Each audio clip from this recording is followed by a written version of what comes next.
Hi, my name is Alexandria Salido. I am majoring in sociology with a certificate in criminology. After taking this criminology course, there are many things that stood out to me that opened my eyes a little more than what I had been exposed to. As far as discussing the state of criminology, there are many topics within that can be discussed. But today I would like to discuss the state of criminology in the area of drug trafficking and massive growth in organized crime based on my perspective and understanding. My views on the position of this issue come from the textbook, but also from first-hand exposure to individuals who aspire to be or be part of the best drug dealer in the world. Let me first clarify that I am not related or have ever been part of any drug organization. So let's begin by defining what drug trafficking is. As our textbook states, the term drug trafficking has a variety of meanings. On one hand, it refers to the illegal shipment of controlled substances across state and national boundaries. On the other hand, it means the sale of controlled substances. With this disclosure, let me begin with a small recollection of my young views of a drug trafficker. In the old days, I would recall that my grandpa would say that so-and-so down the street was a drug dealer. He owned a huge house, had many horses, old trucks, lots of old farm equipment, and always dressed himself as a hard-working farmer with old boots, torn jeans, and the ugliest sweaty cowboy hat. At times, I would wonder how he was able to be a drug dealer. He kept to himself and was never in trouble. Several years later, his children, well, in this case, his boys, changed his style. They went from the traditional heavy mustaches, sturdy peasant to the branded clothing, gold bracelets and necklaces, bodyguards, and the top-of-the-line SUVs. As far as my family and me, we kept away from all of them, but in reality never saw any trouble.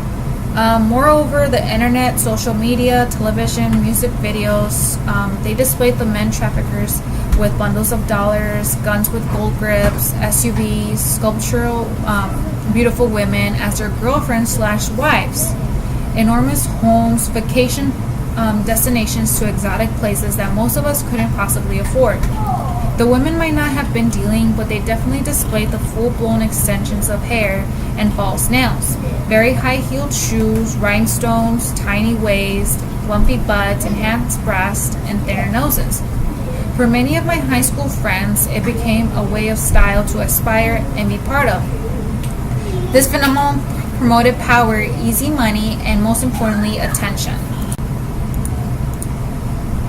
So where is the crime in all of this? Well, first, let's define what crime is.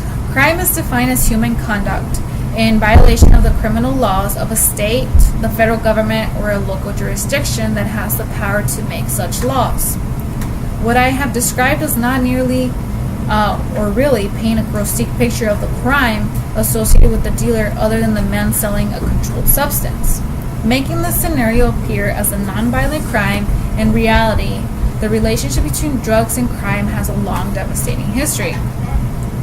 Drugs are not always illegal, and their sale and use does not always lead to crime. Our textbook and other readings I have done denote the other side in which drugs and crime are related to each other in at least three ways. Number one being the direct effect of drugs on the mind and body could produce mental or physical states that somehow enable aggression or theft. For example, an individual that consumes an illegal drug will not be in their best state. Not every individual has the same side effect from drugs. Some individuals state that they feel more relaxed, whereas others change.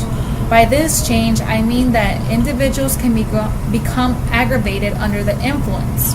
Number two, drugs are linked to crime when a drug user has a pressing need to consume them but lacks the necessary funds to do so. In situations like this, the user is forced to commit a crime, including burglary, robbery, or theft, among many others. And three, drugs and crime are related in that some substances are illegal to use, trade, buy or sell, or grow and manufacture. When drugs are illegal, illicit market participants are unlikely to report being victimized to the police, which means that predators are more likely to prey on them. The state of criminology in the examples I shared are more complex. The drug dealers are more violent than ever before. Competition pushes to take out the competition, and greed plays a great part. Money laundering has played a huge factor because with more money, more illegal profits are generated. The more money there is, the more flexibility to buy arms and more drugs is a reality. Moreover, the experts believe this to be a billion-dollar industry with the power to fuel corruption, hurt the economy, impact the livelihood and quality of life of citizens, most particular the poor, the women, and children.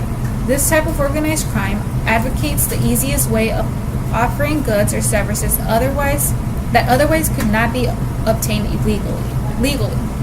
Drug trafficking is a monster on its own. It's become a well-coordinated plan that is so sophisticated that we cannot put a great dent to prevent its growth.